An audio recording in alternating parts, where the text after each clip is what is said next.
dalam kehidupan itu tidak akan berjalan sempurna seperti yang ingin kita rasakan. Selalu akan ada perbedaan pandangan. Ya, bahkan dalam kehidupan rumah tangga saja, ya maaf ya, Anda misalnya seorang istri mau kesini saja mungkin masih bisa beda pandangan warna apa untuk jilbab yang dipakai. Ya, dengan suami bisa berbeda. Papa, bagus yang mana ya? Hijau atau kuning? Ah, kayaknya yang hijau deh gitu kan. Enggak, kayaknya kuning deh gitu kan. Masih mending ada dua pilihan. Begitu dipakai, pink. Bisa berbeda. Anak bisa berbeda. Jadi kesan pertama yang ingin dibangun bahwa dalam kehidupan sudah pasti akan ada keragaman pandangan. Dan yang kedua, yang tidak normal, keragaman pandangan itu boleh jadi melahirkan tindakan-tindakan yang kontraproduktif. Mungkin akan mendapatkan celaan. Allah dicela. Malaikat dicela. Rasul dicela, Nabi dicela, sahabat dicela, tabi'in dicela, ulama dicela. Kita siapa yang mungkin belum menjadi bagian dari orang-orang itu dan ingin bebas dari celaan? Itu mustahil. Jelas sampai sini? Jadi kalau mendapatkan celaan, berbahagialah, berarti kehidupan kita normal. Jelas? Pernah mendapatkan celaan dalam hidup? Halo? Pernah disoal oleh orang lain? Pernah direndahkan oleh orang lain? Nah, Allah tuh memberi kesan kepada kita, jangankan engkau, Rasul yang paling mulia saja pernah mendapati itu. Tapi bagaimana seni mendapatkan ketahanan sehingga dalam dicela pun tetap tenang. Dalam disoal pun tetap hatinya nyaman. Karena ketenangan itu yang membawa pikiran tenang dan tindakan yang terukur. Dan kadang-kadang ketenangan itu lebih penting bahkan dibandingkan dengan harta yang berlimpah. Seringkali saya berikan perbandingan dari sejak dulu kita belajar kan. Coba pilih mana? Saya yakin masih konsisten. Pilih mana? Kaya tapi gelisah atau miskin tapi tenang. Tidak boleh ada pilihan ketiga, saya tahu itu. Kaya tapi gelisah atau miskin tapi tenang. Pilih mana? Ya, saya tahu kan. Kaya tapi tenang. Oke, di fase ini wahyu belum turun. Nabi sudah ngajar, turun wahyu, turun al-ala, turun beberapa surah. Tiba-tiba ada masa jeda, wahyu belum turun. Sepekan belum turun, sebulan belum turun. Disitulah muncul seakan ada amunisi bagi orang-orang yang tidak senang dengan Nabi, tidak senang dengan ajakan Nabi pada kebaikan. Ini poin yang kedua. Kalau Anda berbuat baik, pasti ada tantangan. Ingat ya, kalau Anda berbuat baik, apapun itu, pasti ada tantangan. Yang menguji konsistensi kebaikan itu apakah serius untuk dilakukan atau tidak. Maka mulai muncul tuduhan. Lihatlah Muhammad dari ditinggalkan sama Tuhannya. Tuh Muhammad udah gila tuh, naik turun bukit, naik turun lagi, kayak orang bengong. Muhammad udah ada beban di pundaknya. Jangankan umatnya, Rasulnya saja yang mengklaim Rasul punya masalah katanya, ya kan? Dan ditinggalkan Tuhannya, kok masih mau ikut Muhammad? Maka dalam keadaan itulah kemudian ditunggu, naik turun, turunlah kemudian dua surah sekaligus, surah 93, surah 94, yaitu surah Ad-Duha dan Al-Insyirah.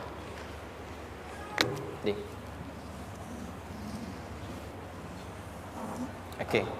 Ini materinya dahsyat ya. Penting sekali, saking pentingnya ini cepat habis tuh. Sekali lagi. Jazakallah khair. Ya, lebih kelihatan ya. Baik, yuk pelan-pelan.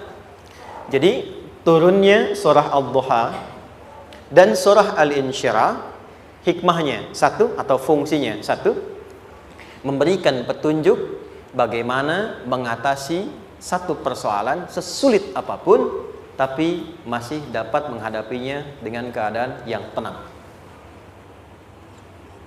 Satu surah ini atau dua surah diturunkan untuk membimbing setiap hamba menuju kepada ketenangan hati. Dua, membangun kekuatan mental sehingga dalam situasi apapun dia tetap kuat mengatasi berbagai persoalan kehidupan. Nanti terapannya banyak, di bisnis ada. Nanti saya turunkan contohnya. Kadang-kadang ikut tender, sudah bagus, sudah menang, tapi proyeknya diambil orang. Ada yang begitu? Nanti ada ayatnya, ada. Nanti kita turunkan. Udah siap-siap, kan? Pengen melamar, ternyata keduluan orang, gitu kan?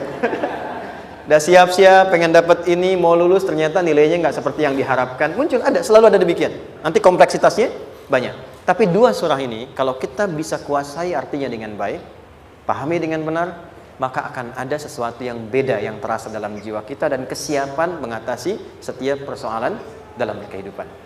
Yuk kita baca dulu ya supaya dapat keberkahannya dari dua surah ini. Saya bacakan, Anda ikuti ya. A'udzu billahi minasy syaithanir rajim.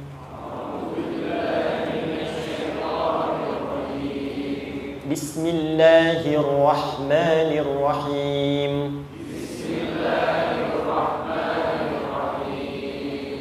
Wadduha والليل إذا سجى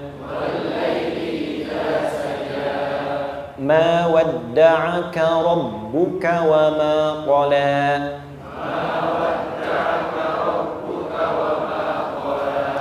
ما ودعك ربك وما قلى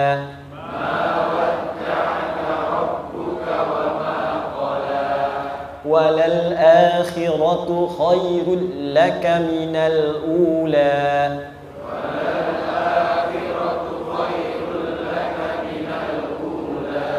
ولسوف يعطيك ربك فترضى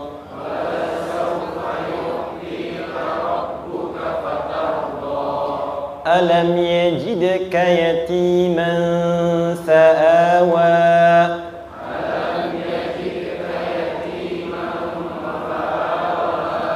ووجدك ضالا فهدى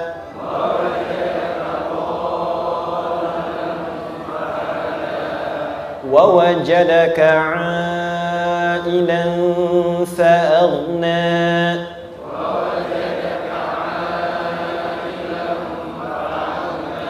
فأما اليتيم فلا تقهر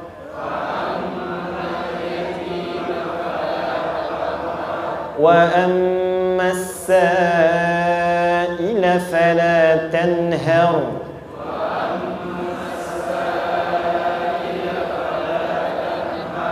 وأما بنعمة ربك فحدث.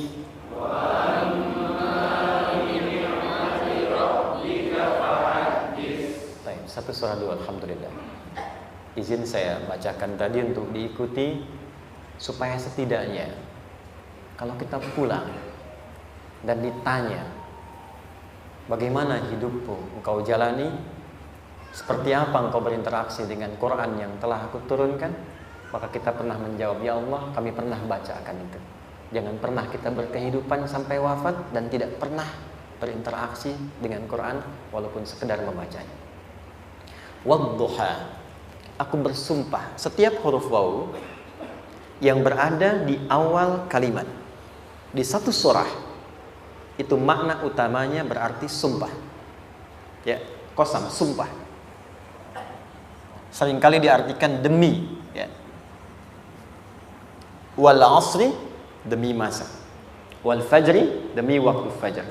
Wal laili, demi malam. Intinya sumpah. Sebentar, pelan-pelan.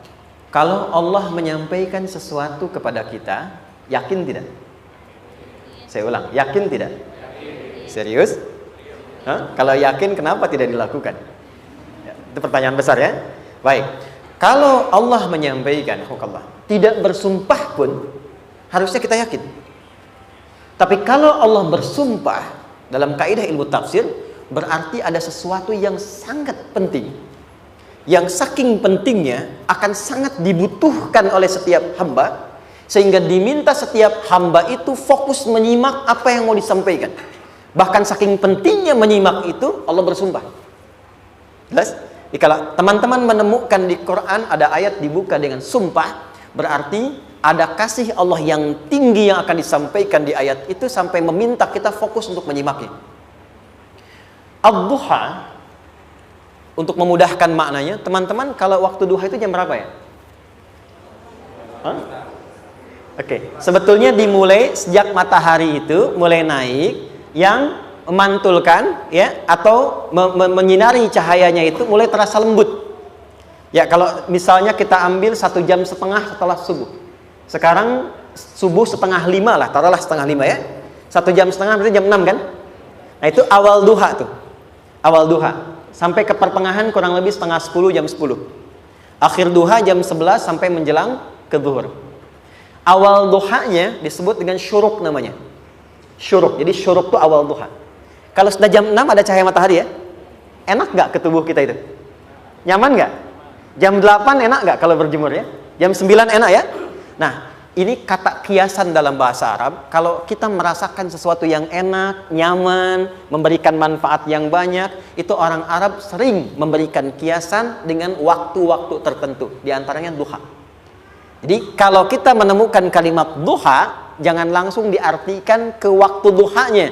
Boleh jadi yang diinginkan adalah makna di balik itu, yaitu semua kenikmatan dan kenyamanan yang didapatkan. Cara mengartikan ini, wadduha, aku bersumpah, kata Allah, ya Muhammad, demi semua kenikmatan yang kau rasakan dalam hidup, seperti engkau merasakan kenikmatan cahaya duha itu. Jelas?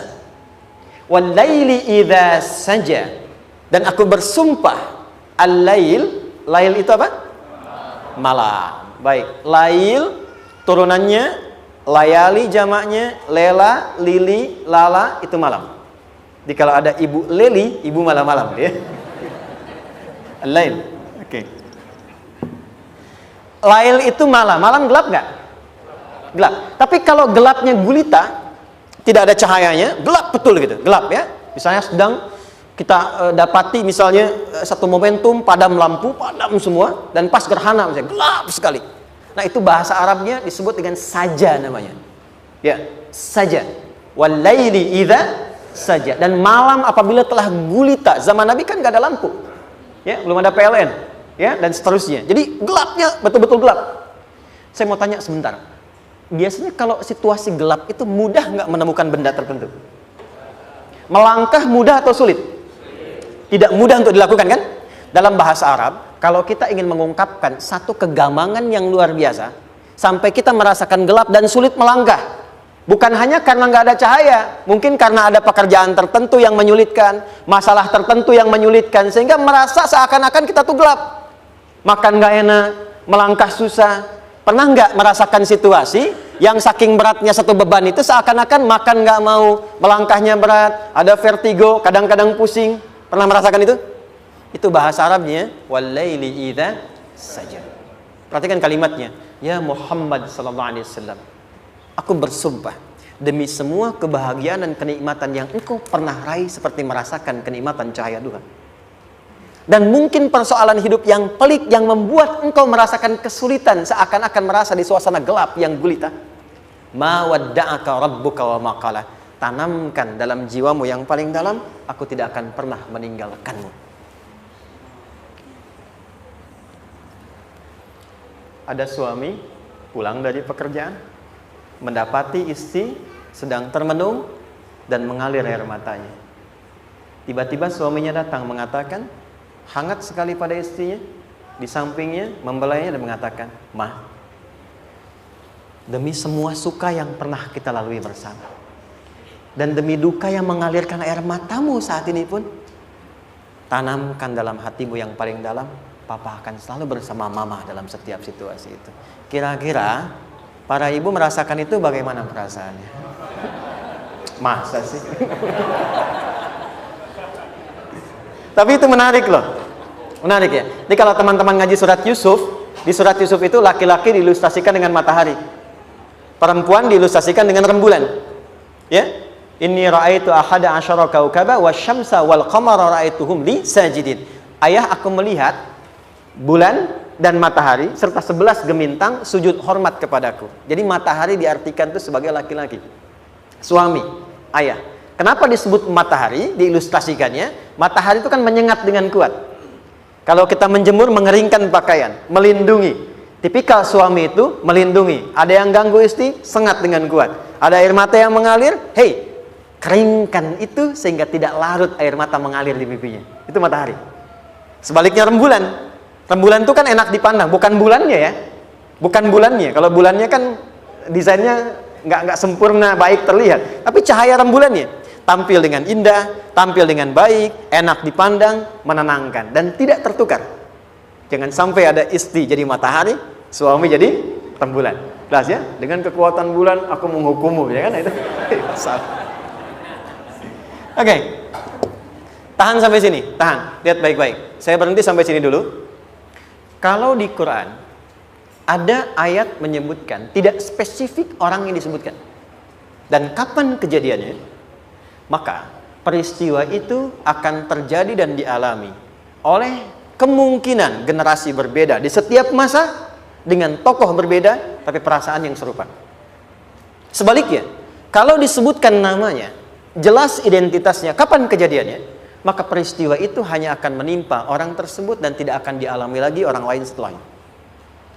Saya tanya dulu yang akhwat, yang perempuan, kenal Maryam? Kenal, bagus. Kenal di mana?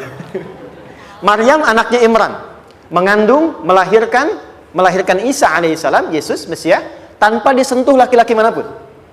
Dan di Quran identitasnya disebutkan langsung, Maryam binti Imran, wa Maryam ibnata Imran. Ini menunjukkan kesan bahwa yang mengandung dan melahirkan tanpa disentuh laki-laki manapun, itu hanya Maryam anaknya Imran. Ingat ya, mengandung melahirkan tanpa disentuh laki-laki manapun. Bukan mengandung melahirkan tanpa suami, kalau itu banyak dia.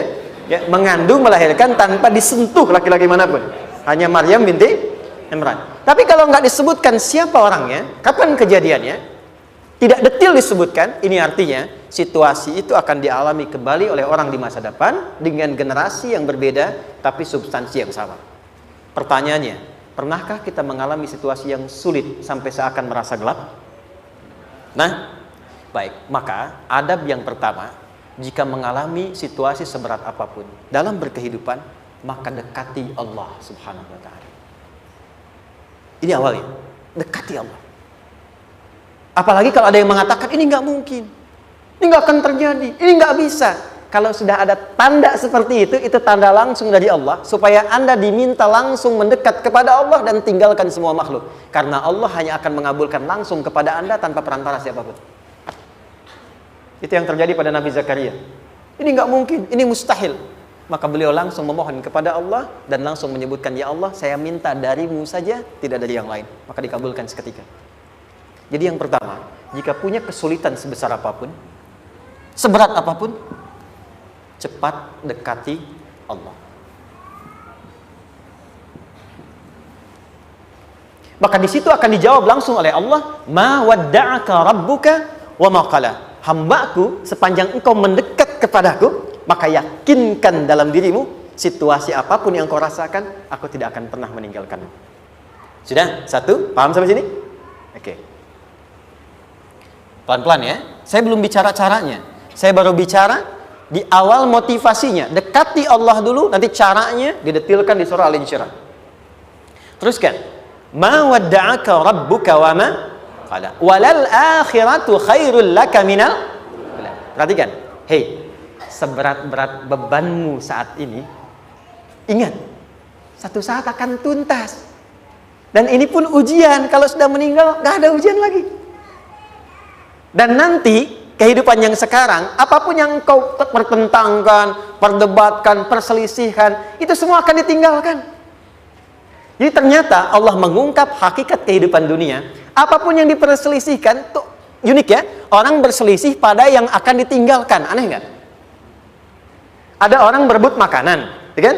Rebutan sampai berkelahi dan sebagainya. Pada akhirnya makanan yang diperebutkan itu pun akan ditinggalkan.